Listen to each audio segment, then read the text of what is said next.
บายดีทุกคนเลยดีตอนหับจะถูกส่งอิสระพาเลาะพาเลาะมือนี่เอาอีกทีมงานหนึ่งเนาะที่ว่ามือนี้เขาลงมาซื้อนอนทำแบ่งเป็นหาทีมหาจุหนึ่ง3 คน4 คนวันนี้เขาไปกับพันเหี่ยงพันหมองพันใหญ่พันไหบอแซมาเอาไปถกอยู่ต้นเดือยไก่อยู่หันเดียทุกคนเลยไปครับ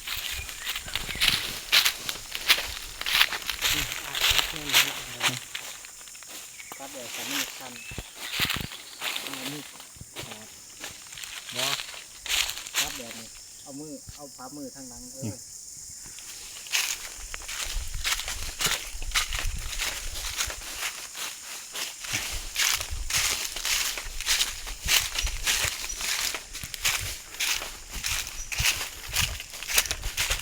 ต้นเดือยไก่ประมาณ2 โมงครึ่งหรือว่า3 โมงหมดแล้วเอาได้ใหญ่ๆกันไปทางข้างเบื้องมือแรกนี่ไฟสีแตกเนาะนี่สภาพแต่ละบอลนี่กันทางเบื้องมือแรกไฟสีแตกกันไฟสีทับกัน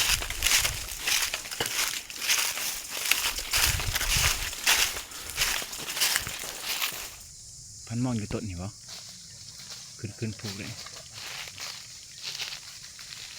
ขึ้นต้นขึ้นระหว่างงามบุโรนี่มั้งงามก็กระปูนั่นโลดขึ้น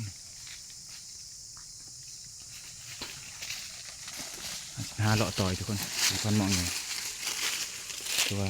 สัตว์เขาอยู่ได้น้ำขวดไม่ต่างเที่ยว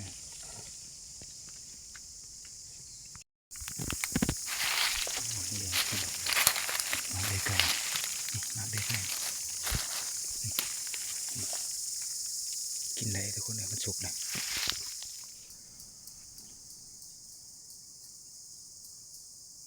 นี่นะมักได้ไก่เนี่ยปลอกนั่นต้นมักได้ไก่ตัวนั้นก็เราก็แค่ออกมาจะเข้ามากินนะตอนนี้มักได้ไก่มันล้นมันสุกมันล้นแต่เพื่อนไล่เดิมเอาตาเบิ่งแมลงทุกคนเลยคำอะไรทุกคนตอนแรกนี่บอกว่ามีสัตว์เขานะตอนแรกสิท่าเบื้องต้นเด็กนะทุกคนว้าวนี่ก็ประมาณ6 โมงนะมอสิคำนะแต่บรรยากาศนี่ก็อากาศลมก็เริ่มเศร้าแล้วแต่ว่าตอนแรกยังไม่ทันมีสัตว์อย่างเขาเนาะสิท่าเบื้องต้น7-8 โมงแล้วติดตามกันนะทุกคน MC ทั้งหลายฝากกดไลค์กดแชร์หน่อยเด้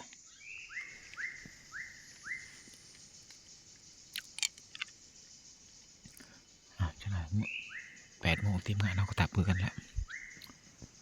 มีโอกาสลุ้นอยู่ทุกคนเลยบอลนี่ก็คักเตือนไปได้เนี่ย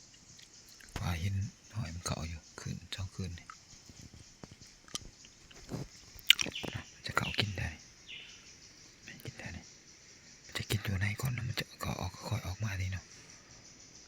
นะอยู่พี่มันมาดุดในว่างนี่บางเบิ่งมือแรงสิบานตัวยังมือแรงเตือนคืนนี้ประมาณนะบ่มีสัตว์เขาเลยนอนเฝ้าตอนมาเจอแกเบิดคืนก็5 โมงปลายเลยสุดคืนว่าสิได้ทับซ้ำแจ้งแล้วทุกคนเลยบ่มีสัตว์เขาเลยคืน